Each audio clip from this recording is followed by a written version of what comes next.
Todos evangélicos. Amém, irmãos. Amém. Paz, graça e paz. Graça e paz. Segundo Calvino,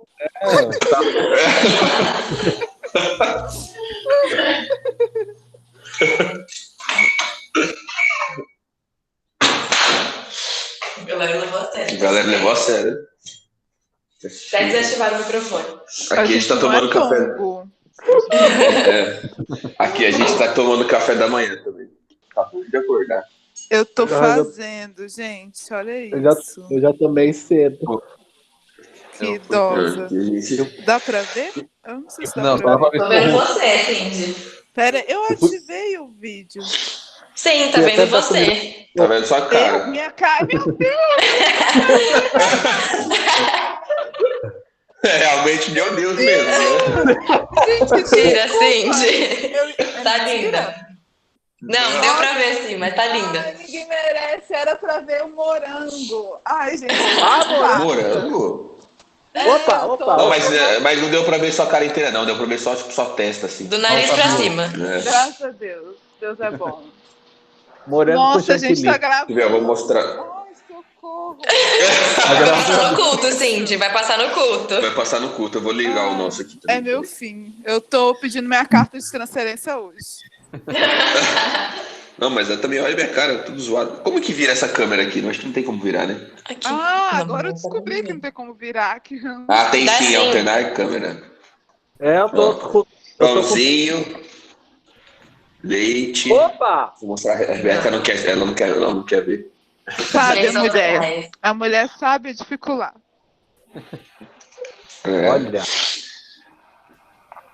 Porque meu irmão tá aqui também de São Paulo. Então, quando meu irmão vem, minha mãe sempre faz mesa, assim, né? Quando eu tô sozinho, até parece que minha mãe faz tudo isso aqui. É só pão com Vai tá mortadela. gravando. Eu tô, cara, adoro pão com mortadela, cara. Nossa. Eu também. Se eu comer Um pão café com com leite. mortadela, eu lembro dela por 3 meses. A cada quarentena tá com mortadela na cabeça ainda.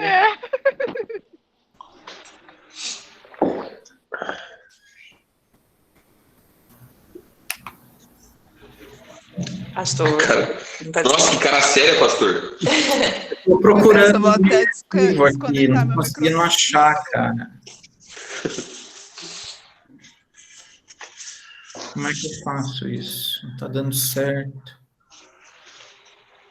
Vamos compartilhar essa tela. Escolha o que você quer compartilhar.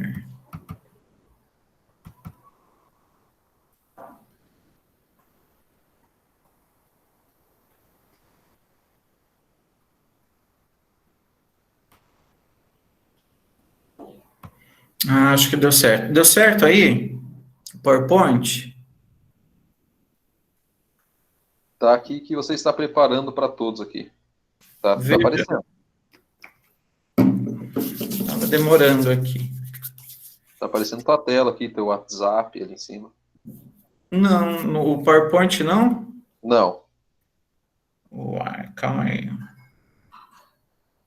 Tá aparecendo a tela do seu computador. Então. Interromper, compartilhar. Tentar mais uma vez. Se não der certo, vamos sem. Conversa lá, Henrique, se chama. Vem, Du. Du aqui, né? Você fechou lá, Du?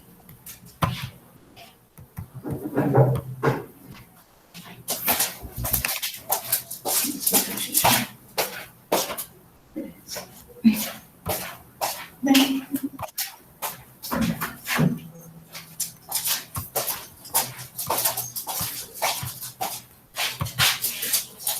Ah, gente, não vou conseguir de novo. Não está me dando opção aqui de buscar o arquivo.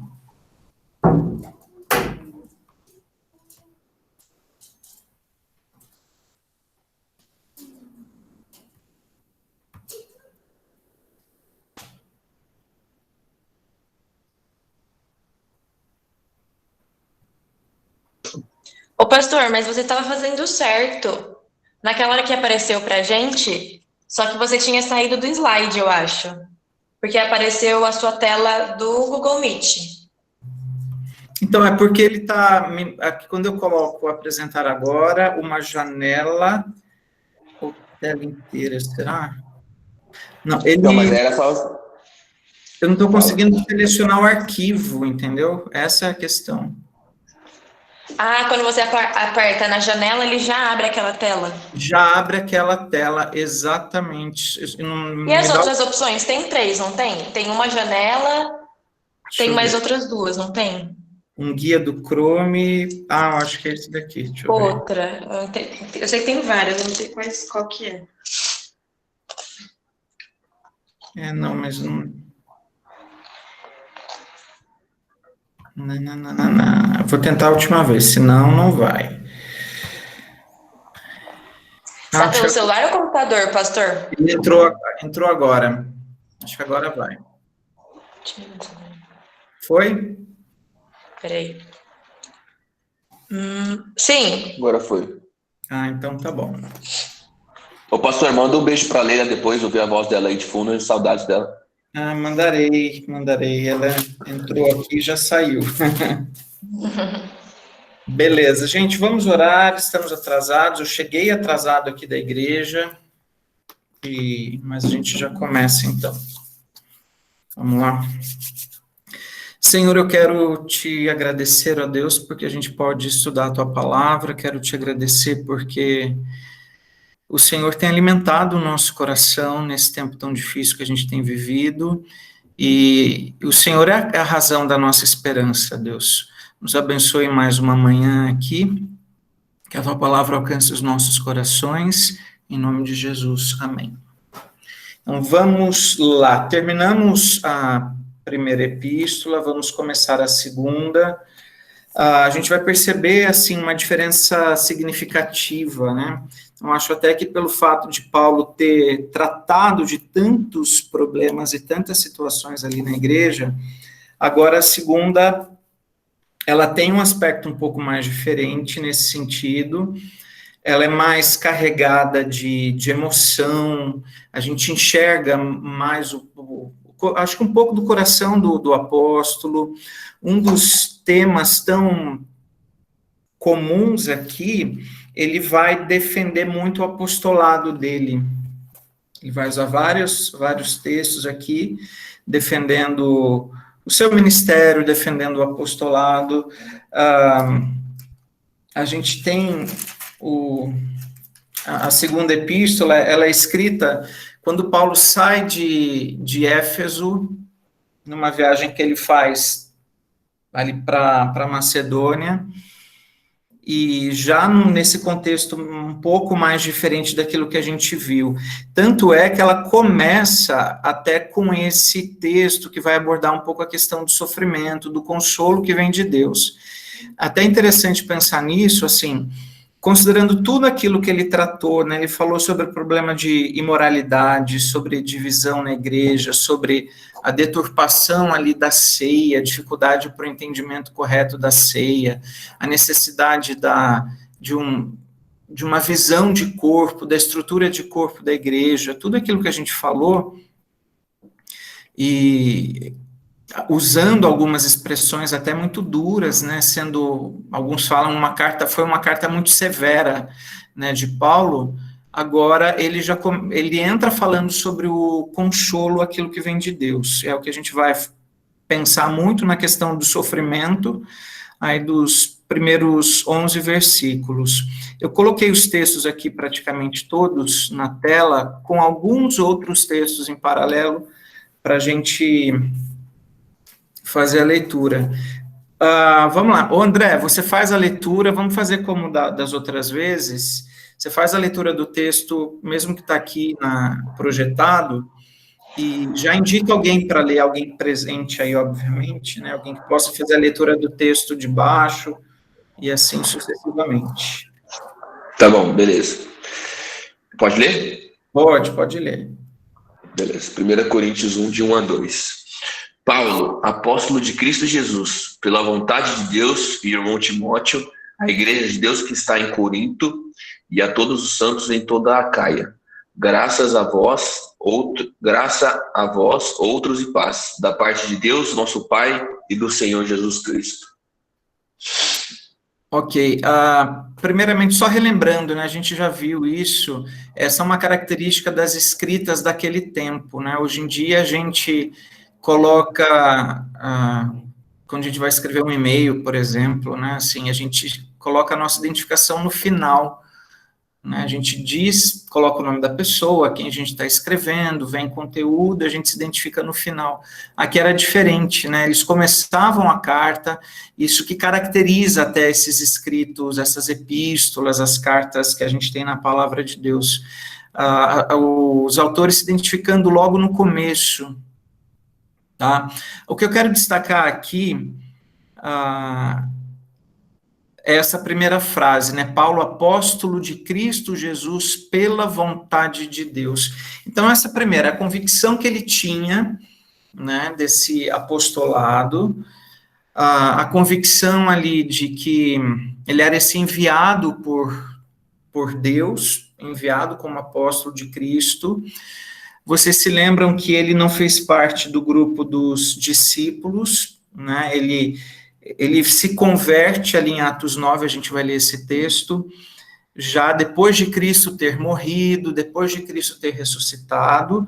Então é por isso que ele tem um chamado, até ele fala de um chamado tardio, fora do tempo, né? Não dentro do tempo comum ali, junto com os outros que foram chamados durante o ministério de Cristo, tá? Mas essa convicção de quem ele era um apóstolo, um enviado, né, a convicção de que era a vontade de Deus se cumprindo na vida dele, e de que ele, como servo, deveria simplesmente obedecer, né, obedecer e cumprir a vontade de Deus. Agora a gente só vai fazer essa leitura do texto de Atos 9, de 13 a 16, que fala desse momento de chamado dele, ali já um pouco depois, quando ele cai lá na estrada de Damasco, ele fica 3 dias sem ver, né, e eu imagino ali um tempo de muita reflexão, né, a gente tem a referência de que ele ficou 3 dias cego, ele não comeu nada, ele não bebeu nada, então, provavelmente ali de um quebrantamento, assim, muito grande, né, a ponto, é claro, para que ele percebesse o que ele estava fazendo, né, assim, perseguindo os cristãos, matando, e de repente ele vê que tudo aquilo que até então parecia uma revolta da sociedade, um grupo rebelde, ele vê que aquilo era verdadeiro, né, que a mensagem que era pregada era verdadeira, ele vê o próprio Jesus, né, como verdadeiro Senhor da sua vida. Atos 9, 13 a 16. Quem pode ler, por favor? Eu indico a Cindy. Desculpa, gente, eu tô tomando café aqui, eu não tô com a minha Bíblia. Eu tô ouvindo, mas o próximo eu posso ler. É para eu não jogar café na minha Bíblia, gente, eu sou muito atrasada. Desculpa. Vai lá. Cindy arrasando hoje, hein, Cindy? Ai, socorro. Vamos lá, quem vai, André? Tinha alguém falado que ia ler aí, não lembro quem falou. Quem que falou? Quer que leia? Pode ler. Joe falou que pode ler. Beleza. Beleza. Respondeu Ananias: Senhor, tenho ouvido muita coisa a respeito desse homem e de todo o mal que ele tem feito aos teus santos em Jerusalém. Ele chegou aqui com a autorização dos chefes dos sacerdotes para prender todos os que invocam o teu nome. Mas o Senhor disse a Ananias: vá, Deus e seus reis, sofrer pelo meu nome. Ok, obrigado. Bom, então aqui é um diálogo, primeiramente, né, de Deus com Ananias, porque Ananias, quando ele recebe essa palavra para que ele fosse cuidar de Paulo, ele não aceita muito, né, o argumento dele, olha, eu estou escutando desse cara aí, o que ele tem feito com os santos em Jerusalém, ele trouxe autorização para matar, enfim, ele tenta resistir um pouco, né, e aí a resposta é: vai, porque este é para mim um instrumento escolhido para levar o meu nome perante os gentios. E o versículo 16 tem essa referência importante. Eu lhe mostrarei o quanto lhe importa sofrer pelo meu nome. Então, quando Paulo, que tem essa convicção de que ele era um apóstolo de Cristo, pela vontade de Deus, né, quando Paulo, ele praticamente recebe ali esse chamado, né, a partir de Atos 9, ele já tem essa convicção, e o Ananias recebe primeiro essa mensagem, né, de uma transformação total e até das lutas que ele teria a partir dali. E a sequência do texto, ele já sai dali pregando a palavra de Deus, mostrando, assim, uma conversão real, né, e a convicção que ele passou a ter de Cristo, ele já sai pregando, e depois, na sequência, já vem perseguição, já vem luta, enfim. E a gente tem todos os textos, né, escritos por ele ali, dando esse exemplo das vezes que ele foi preso, das vezes que ele foi açoitado, dos naufrágios que ele enfrentou. Enfim, foram muitas e muitas situações de luta e de sofrimento mesmo, por causa do nome de Cristo, né? Isso que é importante a gente pensar um pouco, né? Não é um sofrimento pelas escolhas erradas que ele fez, não é um sofrimento por causa dos pecados que ele cometeu, embora ele reconhece os conflitos que ele tinha por causa do pecado, né? Ele fala, o bem que ele quer fazer ele não faz, mas o mal é isso que ele acaba fazendo. Ele vai falar depois dos próprios sofrimento do espinho da carne, para que aquilo não fosse, aliás, para que ele não se orgulhasse. Então ele vai abrindo muito o coração, e a gente percebe as lutas, as dificuldades, mas é essa ênfase que eu quero deixar, um sofrimento por causa de Cristo, né, e a palavra de Deus, ela fala que nós somos bem-aventurados nesse sentido, quando sofremos por causa de Cristo, né? Às vezes a gente sofre por algumas escolhas erradas que a gente faz. É claro que eu posso tirar lições de tudo na vida, né? Mas o que ele deixa muito claro aqui é esse sofrimento por causa de Cristo, e o texto vai falar do que a gente vai ver hoje, do consolo que vem de Deus. Coloquei para vocês darem só uma relembrada, né? Aqui é um mapa das igrejas primitivas. Então, se você pegar aqui do meu canto direito da tela, você tem Jerusalém, Damasco, então todo o caminho, né, caminho muito percorrido ali pelo próprio Paulo. Você tem viagens missionárias de Filipe, a gente tem viagens missionárias de Pedro, mas de Paulo acabou viajando muito mais. Ele tem várias, né, são 3 viagens missionárias que ele faz, assim, enfrentando as dificuldades normais ali das viagens, as perseguições, mas ele foi o grande evangelista, o grande missionário ali do início da igreja primitiva, e pensar até nesse chamado, né? Claro que Deus tinha outros instrumentos também, mas Paulo, de uma maneira muito especial, foi realmente alguém muito usado por Deus. Ele escreve a maioria ali das epístolas, né, praticamente são dele, e todo o conteúdo que ele deixa, todo o testemunho, isso é realmente muito precioso. Tá, e você tem Corinto e Atenas ali, acho que tá bem visível, né, basicamente é no meio do nosso mapa. Lembra até que quando o Alan foi falar começar o estudo lá, ele disse da primeira carta, fazendo essa referência do ponto estratégico, né, que a cidade de Coríntios ficava, e por causa disso ela foi uma grande cidade, uma cidade muito importante, enfim. E aí vocês veem que ela realmente fica num ponto de ligação ali com o restante. Depois tem Atenas, Grécia, enfim. Mas é um ponto muito estratégico, uma cidade comercial muito forte, uma circulação de muita gente. E por conta disso, até as influências que a igreja acabou recebendo, por conta de toda essa movimentação, né? Então, vamos lá. Primeiramente, o nosso texto aí é o versículo 3. Quem pode ler, por favor?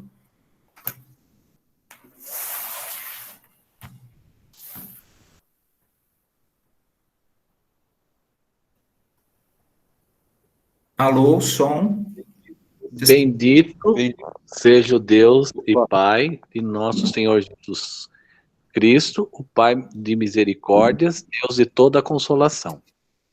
Ok, obrigado. Eu achei que estava sem som aqui. Ok, gente, obrigado.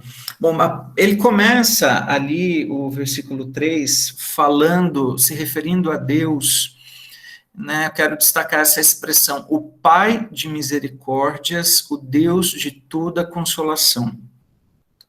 Com certeza era não só a convicção que ele tinha, mas aquilo que ele vinha experimentando ao longo ali do seu ministério.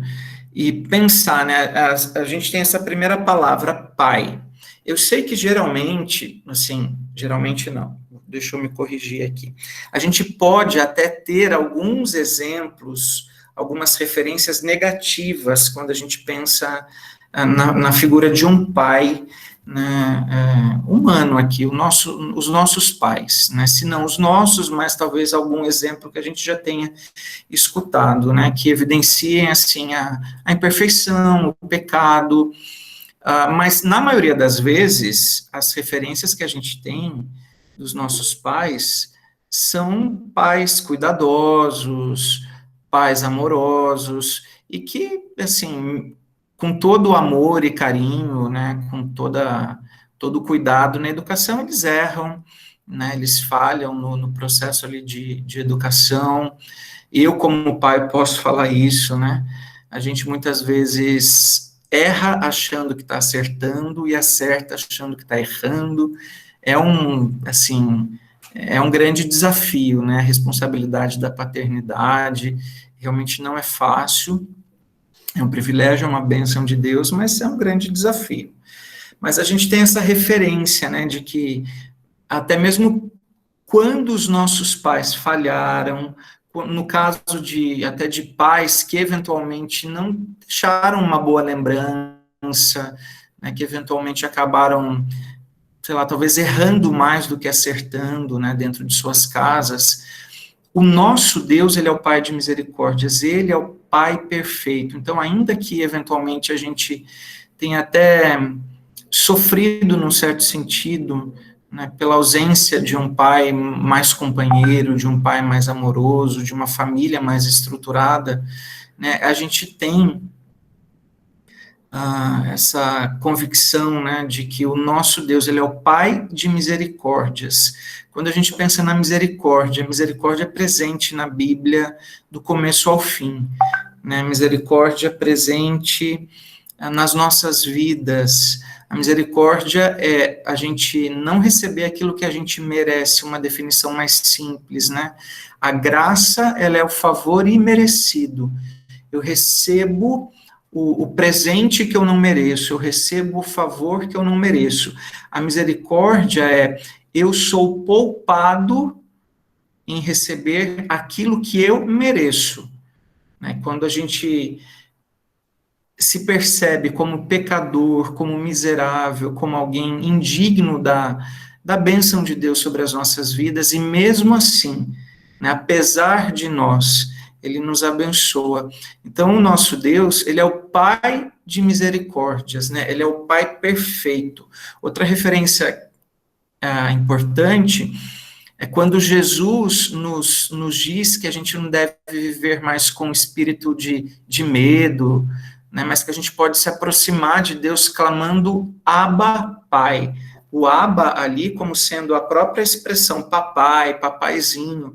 Então, é muito bonito a gente perceber esse ensino de Cristo, que o Deus, é claro, diante de quem sempre havia muito temor, muito respeito, muito zelo, né, alguns até o nome de Yahvé lá no Antigo Testamento, eles não usavam nem pronunciar o nome, por causa do respeito que tinham, do zelo que tinha em relação ao nome de Deus. Jesus, ele amplia tanto isso, ele fala que a gente pode chamar o nosso Deus de Pai, e aí pensar nesse relacionamento perfeito, desse pai que cuida dos seus filhos, desse pai que corrige quando precisa, desse pai sempre presente, desse pai que consola, desse Pai de misericórdias, que mesmo os filhos errando tanto, mesmo os filhos falhando tanto, ainda assim, nós somos alvos do amor, da graça, da misericórdia e do perdão de Deus. É claro que a gente tem que pensar um pouco na nossa contrapartida, né? Se eu sou alvo desse amor, da graça, da misericórdia e até do perdão, eu preciso responder de um modo que o nome de Deus seja glorificado através das minhas escolhas. Eu preciso responder reconhecendo os meus erros, eu preciso responder com arrependimento sincero, e esse Pai de misericórdia, ele é o Deus de toda consolação.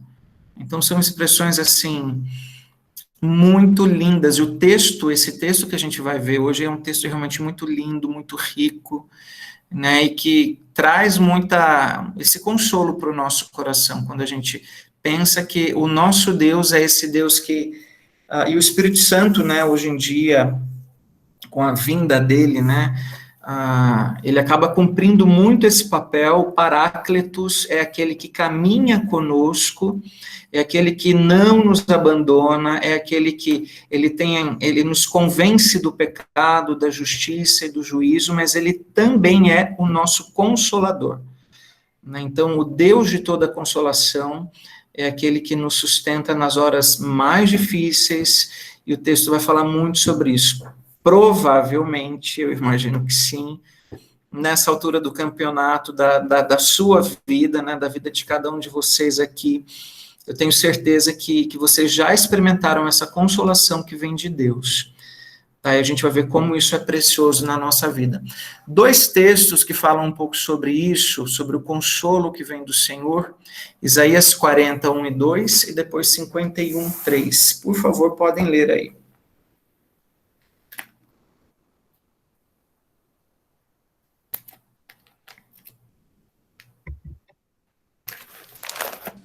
Eu vou ler Isaías. Peguei a minha Bíblia.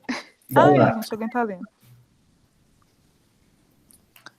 Consolem meu povo, diz o Deus de vocês. Encorajem a Jerusalém e anunciem que ela já cumpriu o trabalho que lhe foi imposto. Pagou por sua iniquidade e recebeu da mão do Senhor em dobro por todos os seus pecados. Ok, Cindy, você leu 51, tá bom? Tá bom. Valeu. Acho que foi o Jojo que leu, é isso? Acho que sim, pastor. Bom, tá, aqui, olha só, Isaías, lembra que Isaías, ele é chamado de o evangelista do Antigo Testamento, né? Todo o Novo Testamento, ele aponta para o Novo, o Antigo aponta para o Novo, é sombra daquilo que viria, e de uma forma muito particular aqui, esse consolo que viria para o povo de Deus por causa do Senhor, né? E até essa referência do perdão dos pecados, dessa iniquidade perdoada, daquilo que eles já haviam recebido em dobro das mãos do Senhor. Então, era um povo que constantemente caía em pecados, a palavra era sempre muito dura, dirigida ao povo de Deus, mas ao mesmo tempo, até pensando no texto que foi pregado hoje de manhã, no culto, uma mão estendida do Senhor. Mesmo Deus disciplinando o povo, corrigindo o povo, para que o povo se voltasse para ele, mas uma mão sempre estendida, né? E pensando nisso, esse consolo que vem de Deus para o seu povo. Isaías 51, versículo 3. O Senhor voltará a consolar Sião e terá compaixão de suas ruínas. Seu deserto florescerá como o Éden, sua terra desolada, como o jardim do Senhor. Ali haverá alegria e exultação, e cânticos de gratidão encherão o ar. Olha só que texto bonito, né? O Senhor, ele voltará, né? Ele tem piedade, ele tem compaixão, ele consola, né? E essa era a promessa para aquele povo. E essa é a promessa que é para a gente também, né? Ele tem piedade do seu povo, ele consola, ele abençoa, Ele é o Pai de misericórdias, ele é o Deus de toda consolação. Agora, tudo isso tem um propósito, né? E a continuação do texto vai apontar para isso. Aquilo que a gente recebe, é sempre bom a gente pensar nisso, aquilo que a gente recebe de Deus é aquilo que a gente precisa compartilhar. Né? Essa é a nossa responsabilidade, né? A questão da própria obediência ao Senhor, mas se eu recebo tanta graça do meu Deus, por que eu vou compartilhar a desgraça, né?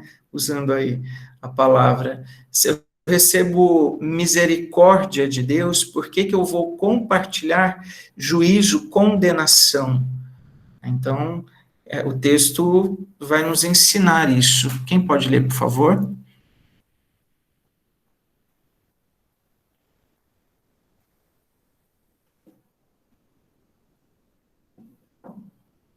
Eu leio, pastor.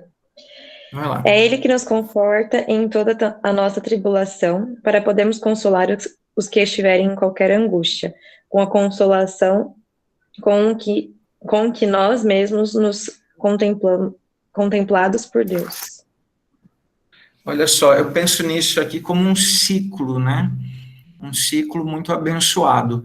Deus nos conforta em toda nossa tribulação.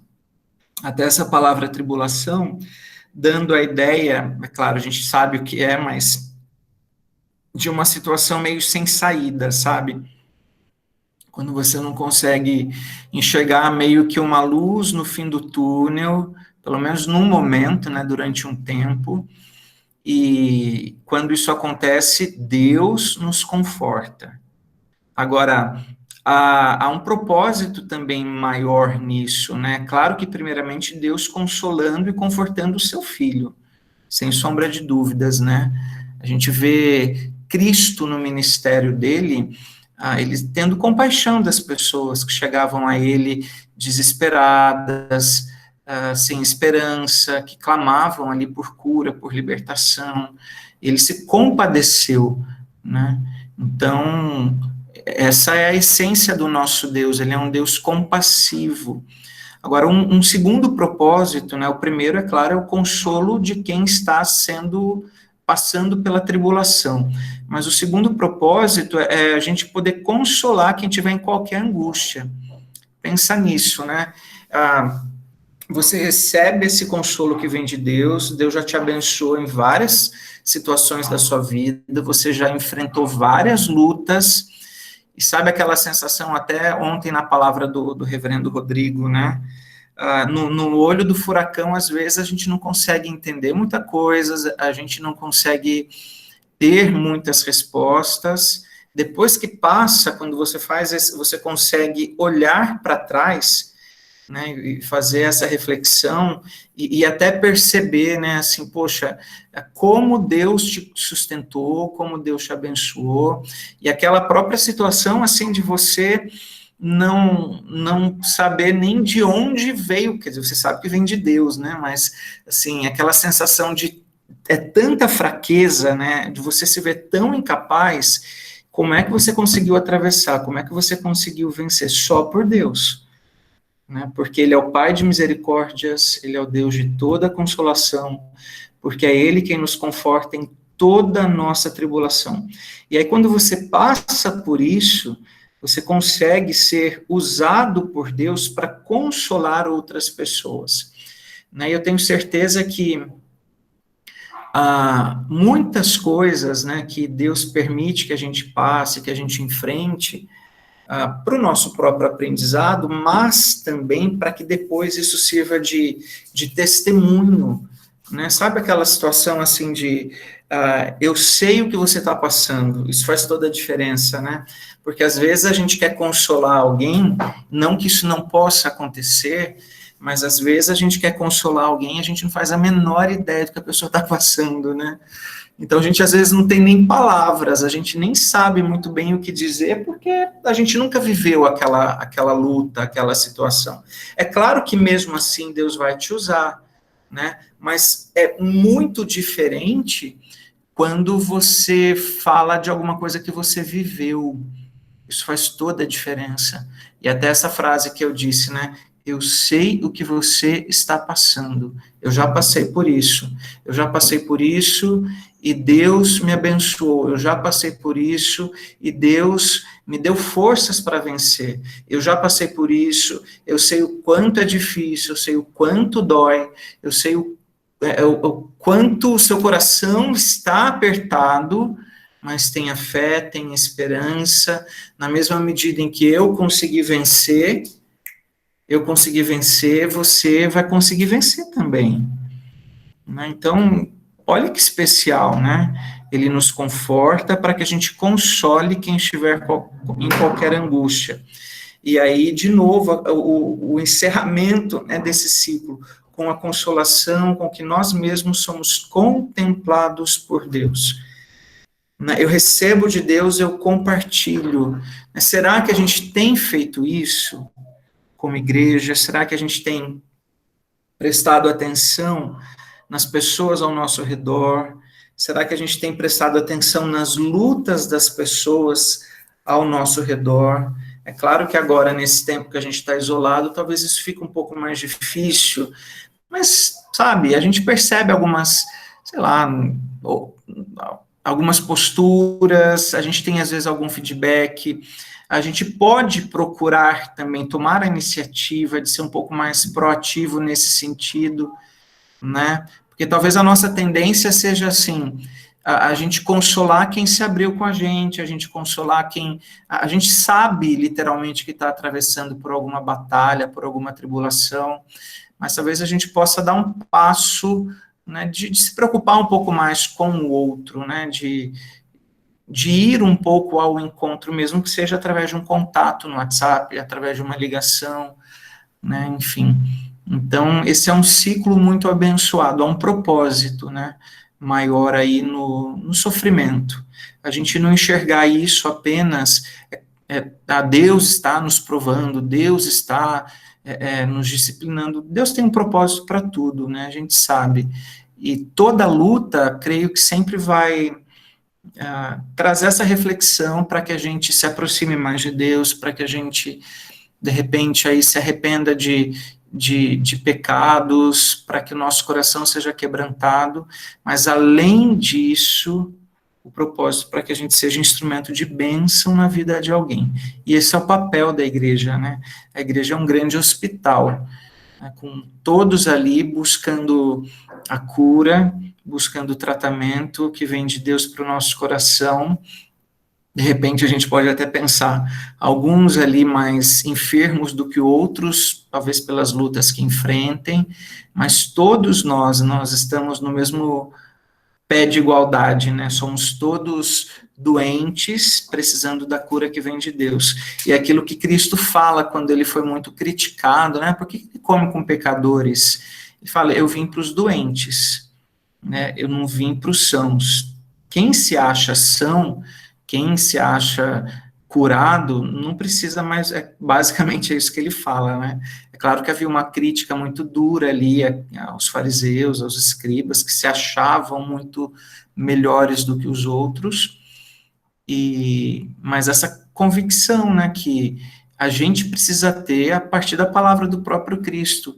Eu vim para os doentes, eu sou doente, eu preciso de cura, eu preciso de Deus trabalhando no meu coração, eu preciso do agir do Senhor na minha vida, eu preciso do Espírito Santo guiando o meu coração, me conduzindo a um arrependimento sincero, me convencendo do pecado, da justiça e do juízo. Eu preciso da compreensão da igreja nesse sentido, né? Eu preciso de gente que caminhe comigo, né? Eu preciso de gente que me fortaleça, de gente que me apoie.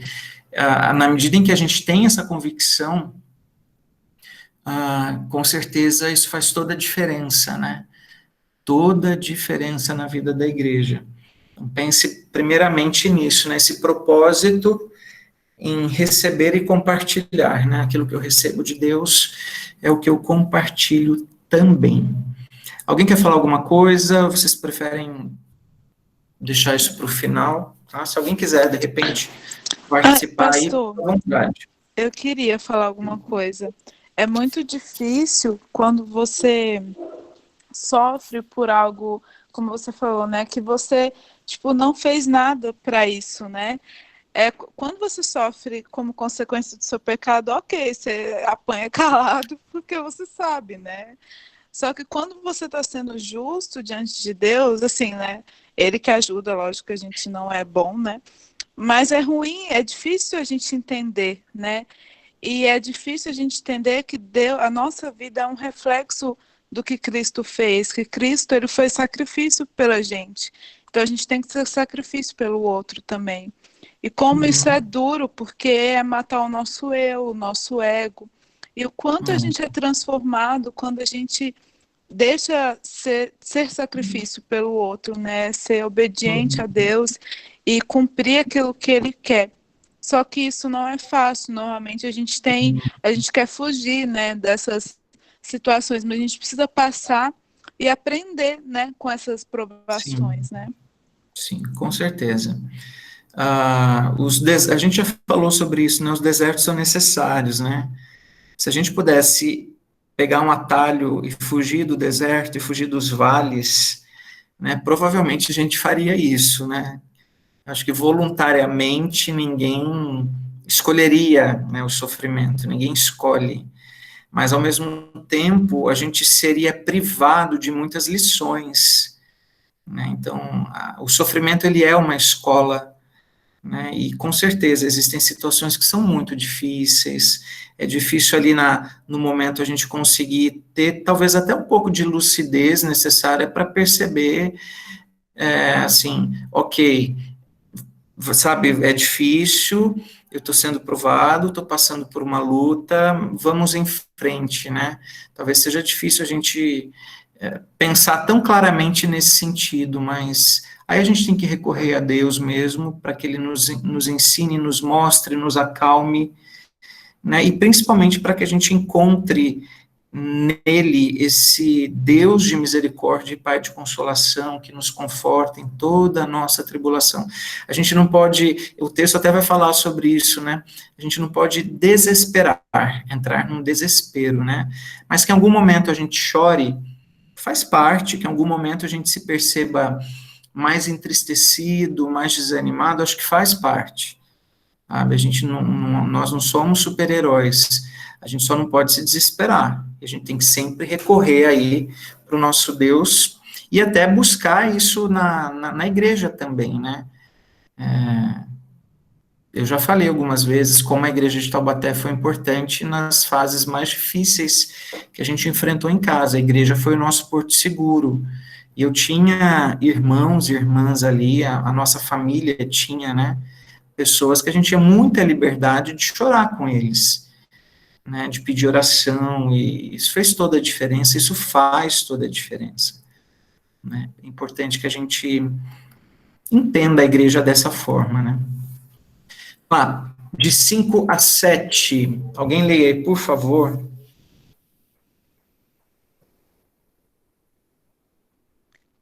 Pastor? Oi. É 1 Coríntios mesmo, né? Isso, 1 Coríntios 1, de 5 a 7, desculpa. Tá, vou ler aqui. Porque em tudo fostes enriquecido nele, em toda palavra e em todo conhecimento. E assim como o testemunho de Cristo tem sido confirmado em vós, de maneira que não vos falte nenhum dom, aguardando vós a revelação do nosso Senhor. Desculpa, é segundo aos Coríntios. Você me perguntou, eu respondi, tá errado, aqui é segunda. Beleza, peraí. 5 a 7. Porque, assim como os sofrimentos de Cristo se manifestam em grande medida a nosso favor, assim também a nossa consolação transborda por meio de Cristo. Mas se somos atribulados, é para o vosso conforto e salvação. Se somos confortados, é também para o vosso conforto, o qual se torna eficaz, suportando vós com paciência os mesmos sofrimentos que nós também padecemos. A nossa esperança a respeito de vós está firme, sabendo que, como sois participantes dos sofrimentos, assim vos sereis a consolação. Ok, obrigado. Olha só, né? Os sofrimentos de Cristo se manifestam em grande medida a nosso favor. É claro, né? Assim, a partir da cruz, quantas bênçãos nos alcançam. Então, você tem a crucificação, a morte, a ressurreição também. Nós falamos sobre isso já algumas vezes. A ressurreição como sendo o coroamento do ministério e até a evidência do poder de Deus, enfim. Mas a partir da cruz, né, a graça que nos alcança, o perdão dos nossos pecados, a nossa justificação, o nosso resgate das trevas, enfim. Então, os sofrimentos de Cristo, esse sofrimento ele nos alcança de uma maneira tremenda, é por isso que o texto fala, ele se manifesta em grande medida a nosso favor. Da mesma forma, a nossa consolação transborda por meio de Cristo. Quando a gente começa realmente a entender a grandeza do amor de Deus, né, por cada um de nós, manifestado ali de modo muito especial na cruz, esse amor que é derramado em nosso coração pelo Espírito Santo que nos foi outorgado, a gente começa a perceber esse consolo que também vem por causa de Cristo.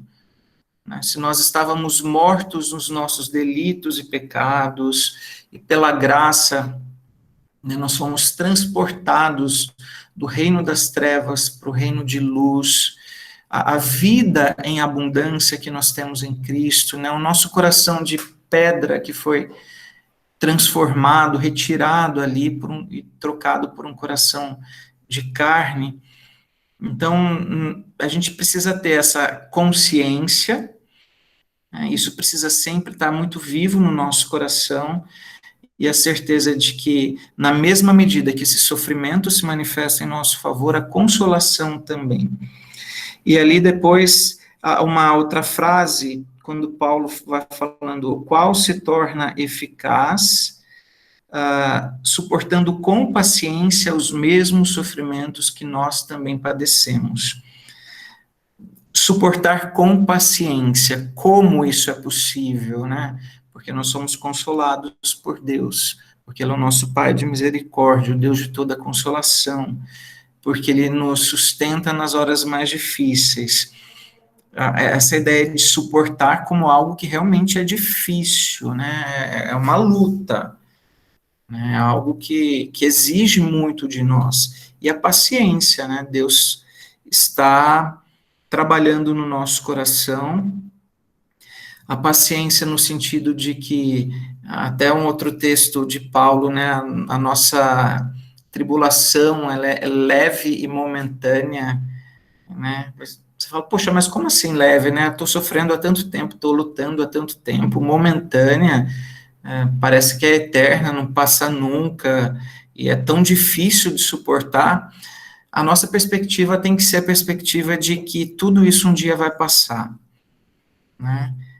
Todas as nossas lutas, e com certeza a maior delas, né, a gente tem várias preocupações, mas a maior das nossas lutas, a luta contra o pecado, contra as nossas fraquezas, contra as tentações, o reconhecimento de que a gente falha tanto tentando acertar, enfim, a gente precisa suportar com paciência, né, todas as lutas que chegam até nós. E o final, a nossa esperança a respeito de vós está firme, sabendo que, como sois participantes dos sofrimentos, assim o sereis da consolação de novo, né? Ele praticamente, ele começa esse pensamento falando dos sofrimentos que se manifestam aos filhos de Deus. Então, se a gente é participante desses sofrimentos, também o seremos da consolação, né? Então, na mesma medida em que Deus ali, mesmo quando envia Cristo, e Cristo morre e sofre, tem o seu corpo partido, o sofrimento dele que chega até nós, a morte dele, nós precisamos morrer com Cristo, ressuscitar com ele, né? Então, na mesma medida em que depois ele vence a morte, ele tem o seu corpo ressuscitado, glorificado, nós precisamos ter essa certeza como fonte de consolo para o nosso coração também. E aí a gente vai prosseguindo a nossa vida na dependência do nosso Deus. Vamos lá. Alguém pode ler segundo, tá? Eu coloquei errado aí no PowerPoint. 2 Coríntios 1, de 8 a 10. Eu leio. Do 8 ao 10, né? Isso. Porque não queremos, irmãos, que ignoreis a natureza da tribulação que nos sobreveio na Ásia, porquanto foi acima das nossas forças, a ponto de desesperarmos até da própria vida. Contudo, já em nós mesmos tivemos a sentença de morte, para que não confiemos em nós, e sim no Deus que ressuscita os mortos, o qual nos livrou e livrará de tão grande morte, em quem temos esperado que ainda continuará a livrar-nos. Olha só, a gente não tem, obrigado aí, a gente não tem o detalhe dessa tribulação que veio na Ásia, e ele fala, né, foi acima das nossas forças, a ponto de deles ficarem desesperados. A gente tem vários textos que apontam aí para as lutas de Paulo, um deles até em que ele vai relatar uma sequência de situações que ele enfrentou, que, assim, pelo amor de Deus, foi demais, né? Talvez até ali alguma referência nesse sentido. Fome, frio, nudez, açoites, espancamentos, apedrejado, prisões, açoites, naufrágios, enfim. Ele vai detalhando isso e pensar que tudo isso que ele passou, isso não foi motivo para que ele, primeiramente, perdesse a fé, não foi motivo para que ele parasse de pregar o evangelho, né? Até mesmo preso, ele continuava pregando, aproveitando ali as oportunidades, enfim. Então, a gente precisa pensar que vou sempre voltar, né? Se o meu Deus, ele é o Pai de misericórdia, o Deus de toda consolação, se é ele quem me sustenta em toda a tribulação que a gente enfrenta, eu preciso ter confiança em meio ao desespero. Estou usando a palavra aí do próprio texto, né? Aquele momento em que você pensa, pelo amor de Deus, como é que eu vou vencer isso? Como é que eu passo por isso? Né? Como é que vai ser a partir de agora? O que eu faço, né? É preciso que a gente tenha confiança, né? É assim como ele fala, olha, foi acima das nossas forças, e muitas vezes né? Assim, a gente enfrenta situações que a gente passa porque a gente sabe que Deus nos fortalece. A gente vence porque a gente sabe que é Deus que está com a gente o tempo todo, né? Porque a gente é fraco, né? A gente não tem força assim, né? A força que nós temos não é nossa, ela vem de Deus para nós. Então, as lutas que a gente enfrenta, muitas vezes, a gente reconhece isso, né? Como é que eu passei por isso? Só passou porque Deus estava com você. Né? E ali no final, ele usou essa expressão, né? Contudo, já temos em nós mesmos, como já tivemos, a sentença de morte para que não confiemos em nós, né? E sim no Deus que ressuscita os mortos, o qual nos livrou e livrará de tão grande morte, em quem temos esperado que ainda continuará a livrar-nos. Enquanto a gente está vivo, a certeza de que Deus, a gente busca Deus, a gente pede para que Ele nos ajude, a gente exercita essa confiança nele, né? A gente clama sempre, por isso a gente compartilha os nossos pedidos de oração, para que outros nos ajudem aí a interceder diante de Deus, essa esperança que a gente tem, né, de que Ele vai continuar nos livrando, mas até acima de tudo isso, a expressão, o Deus que ressuscita os mortos, o qual nos livrou e livrará de tão grande morte. Aquilo que Deus tem preparado para nós vai muito além das nossas expectativas humanas, terrenas. Por isso, sempre a expressão é importante, né, a gente relembrar. Pensar nas coisas lá do alto, olha onde é que está o seu coração, onde é que está a sua convicção, né, de fé, de esperança. Porque aí, assim, dessa forma, né, a gente consegue exercitar essa confiança em meio ao desespero, passar pela tempestade, sabe? Na certeza, Deus está cuidando de mim. E uma coisa que eu acho muito legal da gente fazer, o exercício, é sempre o olhar para trás, né? Quantas situações a gente já passou, quantos problemas a gente já conseguiu superar, quantas lutas já acabaram, outras vieram, é fato, né? Mas assim, a cada nova luta que a gente enfrenta, se a gente conseguir fazer esse exercício de olhar para trás, né, poxa, Deus já me abençoou até aqui, né? Eu já venci essa luta, já superei essa dificuldade, já passei por essa tristeza, e Deus já me consolou, já me fortaleceu. Então, agora, nessa luta que eu estou enfrentando, eu vou continuar confiando, eu vou continuar exercitando confiança, né? Isso é muito precioso, que a gente consiga fazer esse exercício de olhar para trás, perceber o cuidado de Deus até aqui.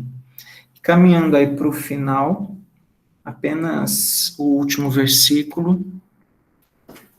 Alguém pode ler, por favor? Eu posso ler. Ajudando-nos também vós, com as vossas orações a nosso favor, para que, por muitos, sejam dadas graças a nosso respeito, pelo benefício que nos foi concedido por meio de muitos. Olha só, ok, obrigado aí. Às vezes eu tenho visto de vez em quando na internet, aquelas slidezinhos que circulam, assim, a maior manifestação de amor que você pode ter por alguém é orar por ela. Eu acho que não é só orar, né? Existem muitas outras manifestações de amor. A gente não pode limitar o amor a uma ação só. Mas, com certeza, orar por alguém, orar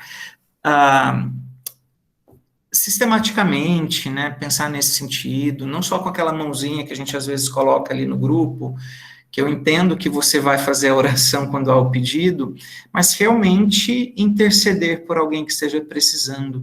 E Paulo reconhece isso, né? Ele faz esse pedido ali à igreja: continuem me ajudando com as vossas orações. Então, ajude orando, né? E literalmente, em muitas situações, a gente não tem o que fazer.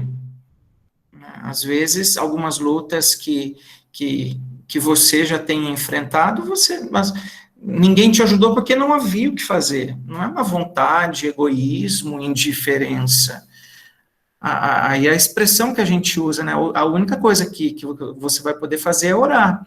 E não é pouco, né? Poxa, a gente está clamando para o nosso Deus, para o nosso Pai de misericórdia, para o Deus de toda consolação.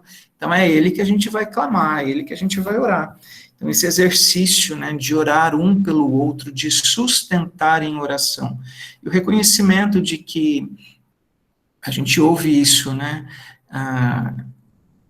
Eu até falei, nós não somos fortes, nós somos fracos, né? Mas a certeza de que as orações dos irmãos, dos nossos amigos, estão nos sustentando nos momentos difíceis, isso é essencial. Né? Isso é essencial. Então, mesmo quando a gente não puder fazer muitas coisas fogem do nosso controle, do nosso alcance, da nossa capacidade, né? A gente pode orar, no mínimo. Né? No mínimo, a gente pode também ser um ombro amigo, né? Assim, olha, não tenho o que fazer, não sei o que fazer, mas eu estou aqui com você. Né? Isso é importante. A gente pode dar um abraço, se colocar como alguém pelo menos presente. Né? Há uma frase que eu gosto que diz assim: amigo é aquele que chega quando todo mundo foi embora. Né? Então, enfim, as pessoas mais chegadas vão estar conosco nos momentos mais difíceis, mesmo que não tenham muito recursos para que o problema seja superado, né? Mas pelo menos presentes, orando, nos ajudando. Então ele começa, perceba isso, né? Eu falei lá no começo, né? Um texto, segundo os Coríntios, carregado de muita emoção, né? E a gente percebe isso no começo dessa segunda carta.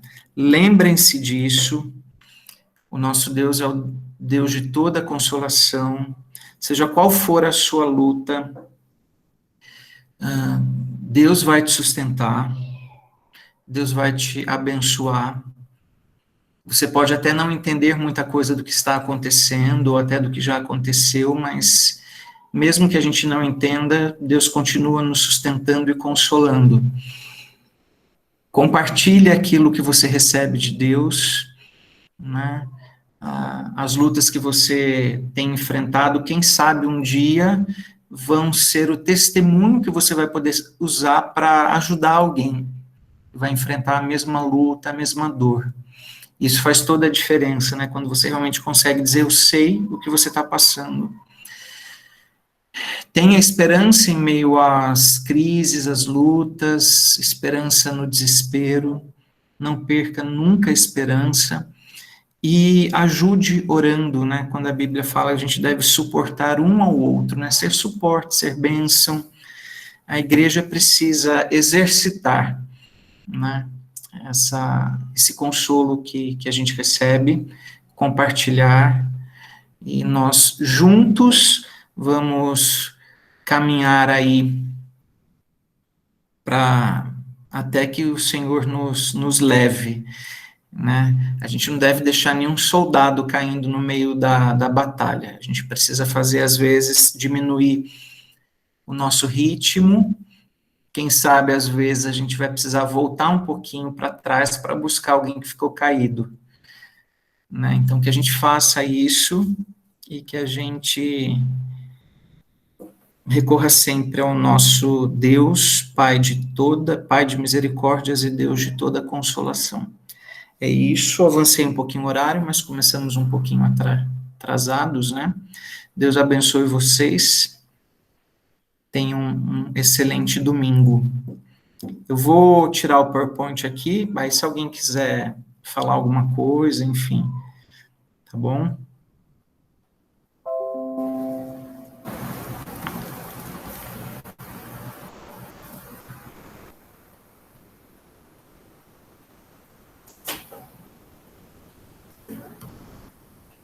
Eu não consigo... vocês estão me vendo agora? Sim. Então tá bom. E aí, meus queridos, que texto, hein? Eu amo esse texto, sinceramente. Muito bom. Sejam fortes, sejam corajosos, chorem quando for preciso, de vez em quando é preciso, né? E é muito legal a gente ouvir e aprender isso hoje, pastor, porque mesmo todo mundo tem as suas lutas particulares, né? A pandemia é algo que ninguém esperava, e ninguém fez nada para tudo acontecer, né? E cada vez mais as coisas só têm aumentado e tudo mais, então é muito bom ler a palavra de Deus e ver que Ele está no controle.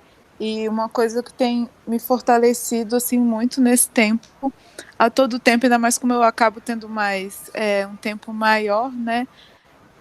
Ler a Bíblia, orar bastante, ler bons livros, isso tem sustentado a minha fé, não ficar olhando muito as circunstâncias, né? A situação do país, né? Então é muito bom isso, assim. E até quando eu falei, né, da gente compartilhar aquilo que a gente recebe, eu foquei muito a igreja, é claro, porque nós somos parte do mesmo corpo, mas eu acho que também esse período é uma oportunidade para a gente compartilhar isso que a gente tem recebido de Deus com pessoas que talvez não conheçam, né? Então, quem sabe é um tempo que Deus está mexendo tanto no coração das pessoas, e as pessoas se percebendo fracas, incapazes, assim, está muito além da nossa capacidade, essa questão da pandemia. Então tem muita gente realmente desesperada, né? Tem muito pensar que, assim, muita gente está enfrentando esse tempo sem a fé e a esperança que a gente tem. Então, quem sabe é oportunidade da gente perceber pessoas assim ao nosso redor e sermos instrumentos de bênção, né? De consolo na vida de alguém e talvez até na condução, né? de uma pessoa, de uma vida para Cristo. É isso, pessoal. Deus abençoe, então, a todos, ok? Vamos orar encerrando, pode ser? Eu vou pedir para Cindy, você pode orar por nós? Claro, pastor. Vamos Então, tá orar, bom. então. Obrigado. Pai, eu te agradeço, Senhor, porque o Senhor é um Deus de dor, Pai. O Senhor sabe o que é padecer. O Senhor mandou o seu único filho para morrer por nós, Senhor, para ser sacrifício, para se esvaziar de si mesmo, para morrer por nós, para nos dar vida eterna. Senhor, muito obrigada, porque a gente não merecia, Pai. Muito obrigada porque o Senhor nos ama de forma misericordiosa e nos dá recomeços a todo instante, Pai. O Senhor não nos trata conforme os nossos pecados, Jesus. Então, nos ajude a amarmos assim o nosso próximo, a amarmos quem não merece, Senhor, a amarmos quem muitas vezes não faz algo em troca, Pai. Nos ajude a suportar as aflições que vêm do Senhor. Nos ajude a sermos fortes e corajosos, Pai. Nos ajude a termos a nossa força no Senhor, a sermos obedientes, a fazer aquilo que o Senhor quer e nos ajude, Senhor, a compartilhar, Pai, o tanto que temos recebido do Senhor. Tem misericórdia de nós, nos conduza, Senhor, as pessoas que o Senhor quer falar, coloque a Tua palavra no nosso coração, na nossa mente, nos nossos lábios, para que outras pessoas venham confiar e se achegar ao Senhor. Nos ajude a orarmos mais, Pai, sabendo que o Senhor vai fazer o melhor, Senhor. As circunstâncias não vão mudar, mas o Senhor vai mudar o nosso coração e conformar o nosso coração de acordo com a Tua vontade enquanto orarmos, Pai. Eu te peço que o Senhor cuide de cada jovem, que o Senhor cuide do nosso país, dessa pandemia. Eu creio que nas Tuas mãos há todo o poder e que o Senhor pode, Pai, nesse instante, fazer com que tudo isso acabe. Mas que seja feita a Tua vontade e que o Senhor fale com cada um de forma milagrosa, Pai, e que a Tua palavra seja o nosso alimento nesses tempos, Pai, de dor e de sofrimento. Em nome de Jesus, amém. Amém, é isso aí, pessoal. Não sei se alguém tem recados, André. Não, só o pessoal ficar atento aí ao grupo do WhatsApp para as próximas programações, só isso. Beleza. Deus Pessoal, abençoe. eu tenho um recado.